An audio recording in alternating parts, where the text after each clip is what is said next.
Mëngjesi i zakonshëm është që të ngrihem herët për të shkuar ose në fakultet kur kam mësim, ose ditë që nuk kam mësim për të marrë me aktivitet politik. Jo, Tirana është vërtet po bëhet çdo ditë më pak e jetueshme për shkak të ndërtimeve pa kriter. E di që ka 1001 vështirësi në Shqipëri. Niveli i pamjaftueshëm i zhvillimit ekonomik, korrupsioni, klientelizmi, nepotizmi. Nxehem zakonisht kur jam dëshmitar i një padrejtësie. Aso kohë ishte rrallë, po flas për fund vitet 80 për shembull, ku edhe qumshti mezi gjendej nëpër dyqane. Nuk e prisja egzagerimin e tmerrshëm të gazetarit të Blendi Fevziu. Jo, në fund fare, kur mendova pasaj thash që ky është një debat që duhet bërë. Jeta private i takon personit fjalë dhe personave të tjerë me të cilët ai ka lidhje intime apo familjare. Ama unë mendoj që morali lartë duhet të jetë në jetën publike. Numri i këmbës është 45-a, unë nuk do i qelloj ndokujt në jetën time me këpucë. Kur dikush dëgjon ti thuaj më gjuaj edhe një herë, më gjuaj edhe 2 herë, më gjuaj edhe 3 herë. Para ma nuk lëviz që kthej.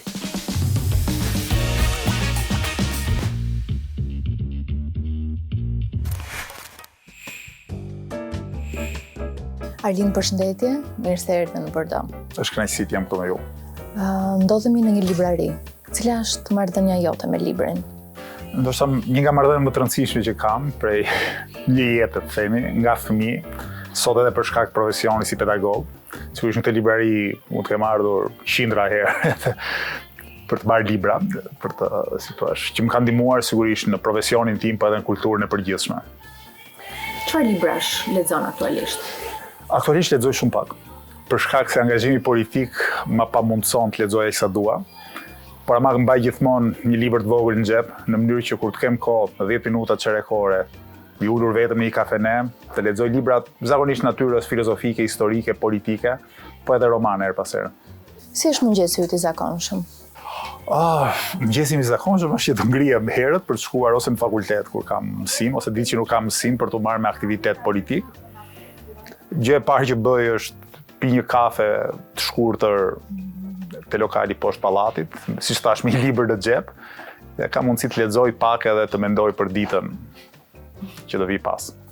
Kishte trafik tani kur erdhe, sepse Tirana bëhet kaotike zakonisht kur bie shi. Trafik ka për mua si spektator i trafikut. Unë nuk para e vuaj trafikun se eci në këmbë shumicën e kohës.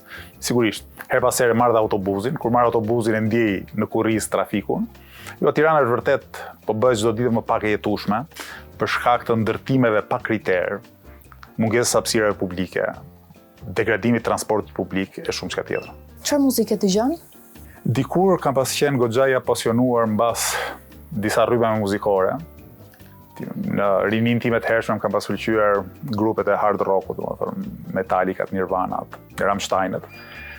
Pastaj me rritjen jam bërë kështu një dëgjues i një muzike të çfarëdoshme, në kuptimin që çdo gjë që më kap veshi, që tingëllon bukur, e dëgjoj. Mirë po, prapë edhe këtu, qofse më duhet eci me kufje në vesh, preferoj më shumë një podcast se sa muzikën, po edhe muzikë pse. Kafen zakonisht zgjedh ta konsumon shpejt apo ta marrë shtruar, siç e kemi në zakon? Po të kem mundësi, po të më premtoj koha, dua të rrit paktën një orë në kafe me libër me vete. Mirë po fatkeqësisht nuk u premton koha shpesh, kështu që e pi shpejt dhe vazhdoj punën. Je një baba tolerant, i rrept apo diçka e mesme? Nëse ka në një kategori që është më shumë se tolerant, do thoja atë. Unë besoj që jam i baba tolerant, kuptimin që përpiqem të merrem vesh me fëmijët e mi, jo gjithmonë ja arri. Mirë po dua t'i jap një model bashkë me bashkëshorten time, një model të mirë kuptimit me fëmijët, jo të imponimit, aq më pak dhunës.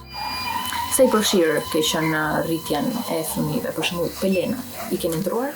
Meqense unë jam babai i fëmijëve binjak,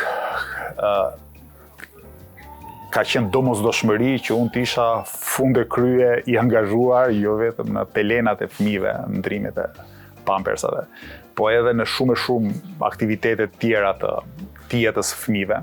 Edhe sot përpiqem, pra aq sa më lejon koha, që të përkushtohen fëmijëve, por sidomos kur kanë qenë të vegjël, kam pas një përkushtim t'jashtëzakonshëm, jo vetëm për shkak të parimeve të mia, sipas cilës njerëzit e rritur duhet të ndajnë punët barazisht, pra unë dhe bashkëshortja ime duhet të ndajnë punët barazisht, po edhe për shkak të faktit që duke pas binjakët janë shumë se 2 fëmijë. Është si të kesh 3 bashkë.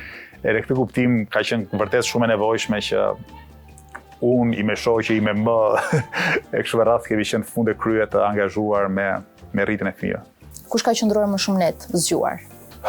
Ndoshta i me shoqe, nuk e di. Po edhe për faktin që aso kohë kur fëmijët kanë qenë shumë të vegjël, më kam pas zakonin që flija shumë vonë. Kështu që derisa unë mua të mzinte gjubi, do të thënë, isha zgjuar për të marrë me fëmijët, pastaj merrej më shumë me shoqen. Fëmijët tani sa vjeç janë? Janë 9 vjeç e gjysëm, shkojnë në shkollë, janë klasë 4. Janë fëmijë kurioz për jetën, po edhe goxha të hedhur, themi kështu, edhe çik trazavaç. E keni paramenduar atë të ardhmen e tyre në profesion apo ende herët? Unë do doja që ta zgjidhnin vetë profesionin e tyre, të bëjnë atë gjë që vërtet ju mbush me pasion, sigurisht duke pas dhe një sens praktik, domethënë. Të kërkojnë nga profesioni i tyre dhe nga pasioni i tyre dhe diçka më shumë se përmbushja, po edhe arritjet, kuptimin profesionale, pse jo dhe ekonomike. Gjithsesi kam mësuar nga edhe përvoja ime dhe përvoja e tjerëve që dëshirat e prindërve, kuptimin e një profesioni apo një tjetër nuk se realizohen. Kështu fëmijëve të mi u them, mund të bëni çfarëdo profesioni që doni, i vetmi merak që kam unë është që çfarëdo të jeni duke bërë, mos harroni të keni dhe i marrëdhënie me librin përtej profesionit tuaj. Për vendin që jetojmë dhe në kohën aktuale që po jetojmë, çfarë profesioni do të sugjeronit? Cila do ishte dega më e përshtatshme që studentët duhet të zgjedhin të studiojnë? Kam shumë vështirë ta them këtë gjë. Sigurisht sot në treg kërkohen më shumë ca profesione si ca profesione tjera, po prapë ka një sens vetë rregullimit. Për shembull, vërtet kërkohen më shumë mjek, po ka edhe më shumë njerëz që duan të bëjnë mjek. E vërtet kërkohen më pak sociolog, po nga ana tjetër ka edhe më pak njerëz që studiojnë për sociologji. Kështu që unë mendoj që të gjitha profesionet janë të vlefshme, edhe kur i do fort arrin në të. Ka rast që takoj student mi që kanë vështirësi për shembull në përshtatjen me punë, pak vite mbas shkollës, dhe ju them që shikoni, nëse ju e keni me pasion profesionin tuaj, do të çani. E di që ka 1001 vështirësi në Shqipëri. Niveli i pamjaftueshëm i zhvillimit ekonomik, korrupsioni, klientelizmi, nepotizmi. Po prapë kam përshtypjen që kur një njeri është i mirë përgatitur dhe do shumë të jetë i arrirë profesionalisht, do ta krijojë mundësinë. Ne u shpresoj që ta krijojë në Shqipëri dhe jo jashtë siç bëjnë shpesh të rinjt në Shqipëri. Në shtëpi gatuani? Gatuaj, por gjëra jo shumë të lavdishme në kuptimin e kompleksitetit gatimit. Në ditë të gatuaj shumë pak gjëra bazike, mirë ato pak gjëra i bëj me qejf, kështu që. Cila është pjata jote preferuar? Kuptimin, unë një pjatë ditë gatuaj vetëm makaronat, kuptimin që si thua, dreket, themi kështu. Pjata ime preferuar në kuptimin që thotë e gatuaj me shoqe për shembull, është ditë bëj mjaft mirë ajo një tave me patate, gjë e tillë, domethënë. Mua ajo më shijon më tepër, kështu që. Cila ka qenë puna juaj e parë? Tani shumë vite më herët si student, po punëra në kuptimin me pak kohë. Po mbaj mend që ka qenë paraja e parë e fituar për një punë të bërë, ka qenë që shkoja në një tip shoqate kështu humanitare ku paketoheshin ca ndihma, edhe sigurisht në fund të ditës, ata që kishin këtë shoqatë, domethënë jepnin një lloj honorari. Kështu që ajo ka qenë puna në kuptimin pak ditore, domethënë. Gjithsesi unë sa kohë kam qenë student, në përgjithësi nuk është se kam pas nevojë të punoj, sepse prindrit e mi arrinim siguron një minimum të ardhuar dhe më thoshin që puna jote është shkolla. Sot studentët e mi nuk e kanë këtë fat që kanë pasur unë. Puna e tyre nuk është vetëm shkolla fatkeqësisht, por duhet bëjnë punë nga më të vështirat për të siguruar shkollën dhe jetesën në një qytet kaq shtrenjtë si Tirana. Sa ka qenë rroga juaj e parë? Tani rroga e parë në kuptimin e një pune me kod plot si pedagog. Më kam filluar pedagog i brendshëm në Universitetin e Tiranës në vitin 2005 dhe në mos gaboj do ketë qenë diku te 370 apo 80.000 lekë vjetra. Por nuk jam i sigurt. Po një pjesë kam dhënë prindërve, sepse jetoja me prindrit, derisa u martova, jetoja me prindrit. Pjesën tjetër pastaj mendoja që ca para duhet lënë më janë, di që do kem bler libra patjetër, sepse fakti që merrja një rrogë të plot për herë të parë jetën time, mund të ketë qenë ndoshta shtatori i vitit 2005, rroga ime plot e parë. Me siguri do kem bler libra më shumë se më herët kur duhet i kërkoja para prindërve. Situata më e vështirë që jeni ndodhur ndonjëherë? Po, në kuptimin personal fjalës po, domethënë, mbaj mend kur kanë lindur fëmijët e mi, duke qenë binjak, lindja binjakëve është dhe më e vështirë. Ime shoh që ka pas komplikime shëndetësore, edhe aty vërtet ka qenë shumë e vështirë për mua, sepse shikoja vështirësitë shëndetësore edhe ishim në spital sigurisht, por nuk kisha çfarë bëj asgjë. Edhe vërtet ka qenë ndoshta ato ditë pas lindjes fëmijëve kanë qenë edhe më të lumtura jetësime prej fëmijëve, po edhe më të vështira në kuptimin e si thua përjetimit të vështirësive shëndetësore që fatmirësisht u t'i kaluan. Cila është gjëja më e keqe që ju është thënë ndonjëherë?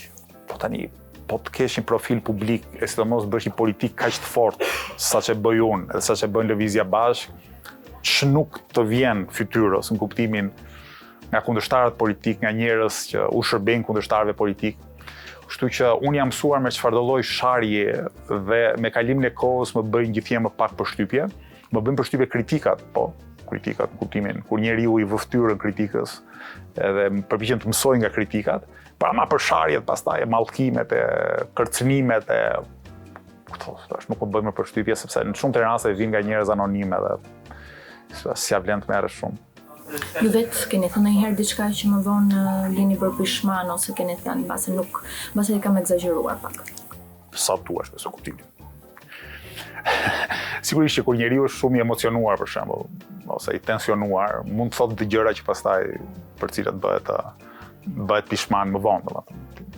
Është pjesë e jetës çdo njeriu kjo gjë, pa diskutim. Nxeheni shpesh? Jo, rrallë nxehem zakonisht kur jam dëshmitar i një padrejtësie.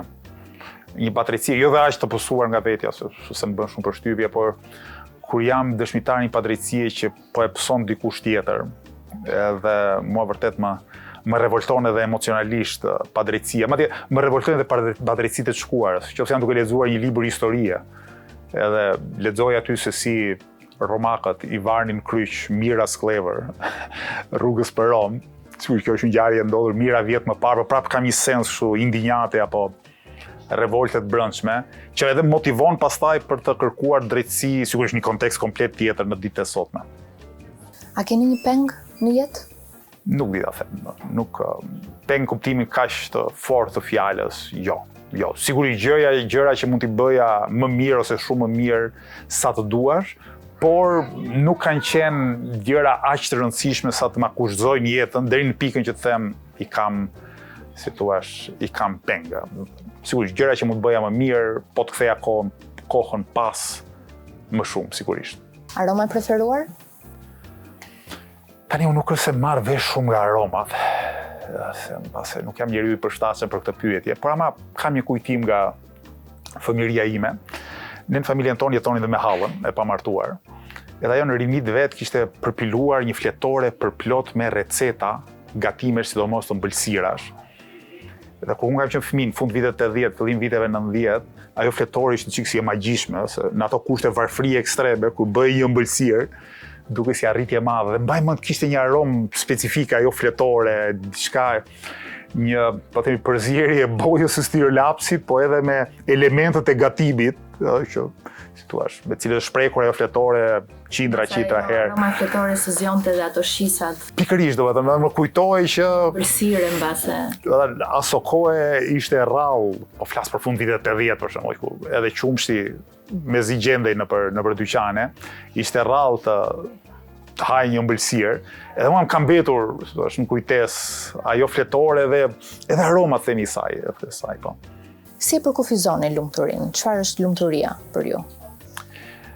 Lumturia është të kesh një jetë sociale, të kesh njerëz që të rrethojnë, që i do dhe të duan, që i respekton dhe të respektojnë, të kesh marrëdhënie solidariteti me njerëzit, t'ja kalosh mirë, pa egzageruar, pa pas nevojë t'jesh i pasur.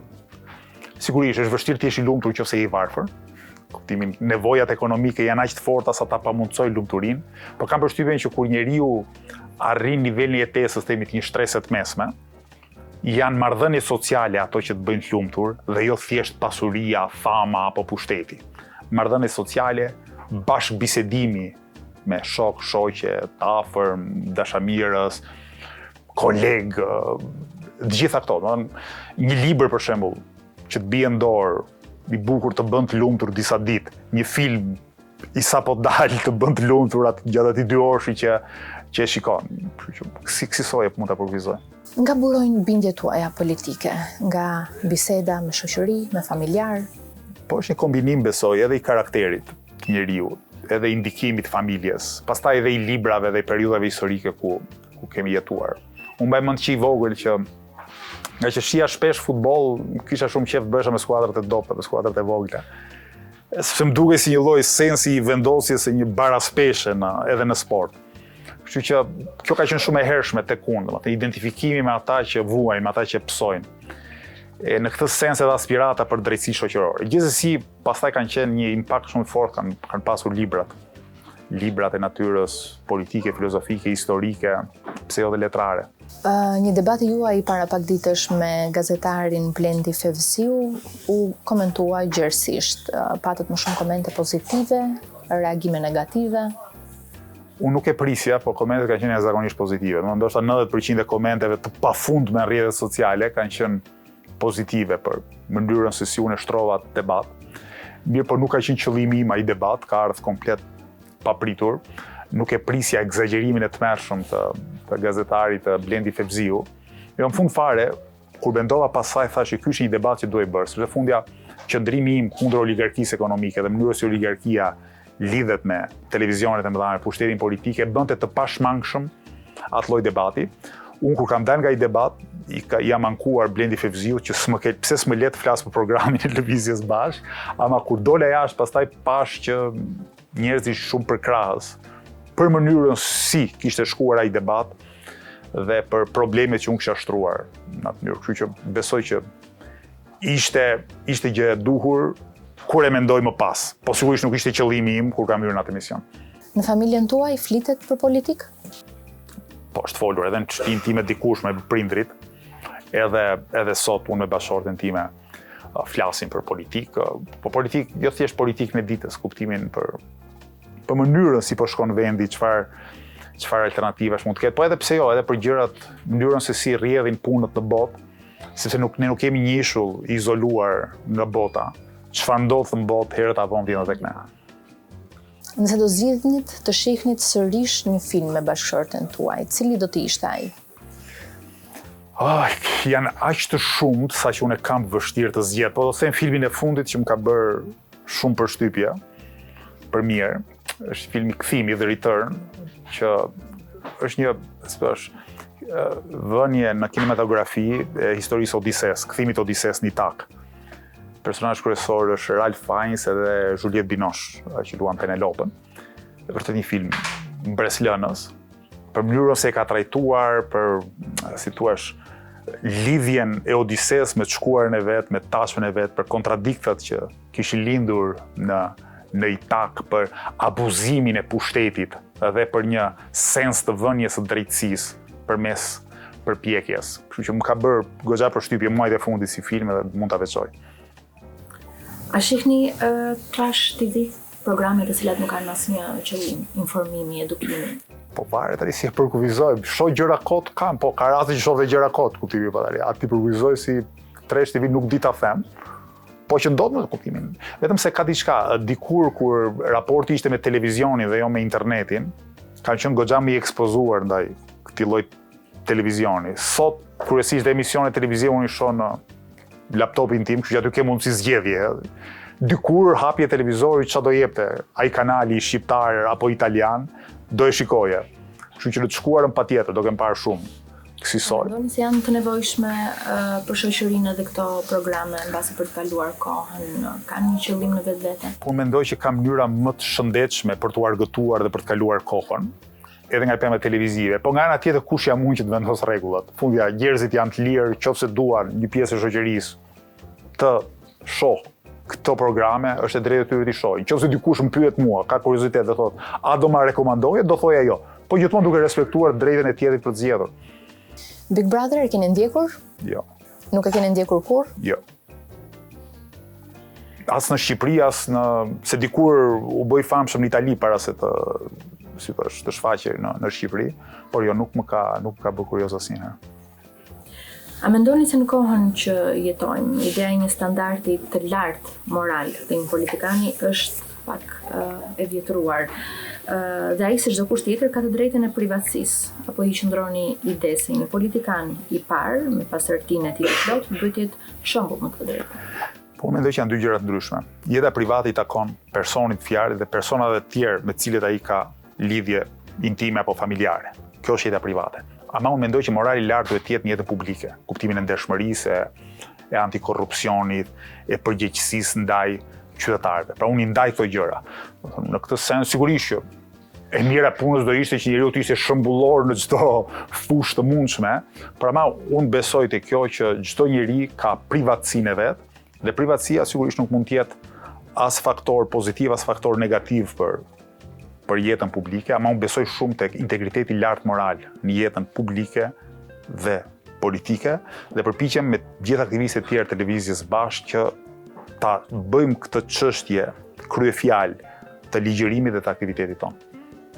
Edhe dy pyetje të fundit. Sa i keni numrin e këmbës dhe sa mund t'i dhem kundërshtarit nëse e qelloni me këpucë? Numri im i këmbës është 45-a. Unë nuk do i qelloj ndokujt në jetën time me këpucë, biles as me këpucë, as me duar, as me shkop, as me gjë tjetër. Nuk mbaj mend të jem zënë ndonjëherë, të jem rrahur me njëri të paktën prej adoleshencës e këtej, tani sigurisht kur je në kopësht apo në fillore, fëmijët shtyhen me njëri tjetrin. Kështu që dhuna është e papranueshme për mua, kuptimin e ushtrimit të saj, dhe kam edhe këtë qasjen, po themi, ndaj atyre që mund tentojnë të ushtrojnë dhunë ndaj meje apo ndaj aktivistëve të tjerë të televizjes bashkë, që përgjigja më e mirë është qëndrueshmëria. Keni parasysh atë thënien e Jezu Krishtit, kthe faqen tjetër? Kjo nuk kupton tolerancë. Kjo nuk kupton që nuk kam frikë. Pra kur dikush dëgjon ti thuaj më gjuaj edhe një herë, më gjuaj edhe 2 herë, më gjuaj edhe 3 herë, pa ama nuk lëviz që kthej. Pra kjo është ideja, sfida ndaj dhunës, sfida ndaj pushtetit, me këmbgulje, me vendosmëri, me integritet lartë moral, po duke përpjekur maksimalisht që të mos i përgjigjesh dhunës me thunë. Arlind, falenderoj që ishe pjesë e bordës. Ishte kënaqësi për mua.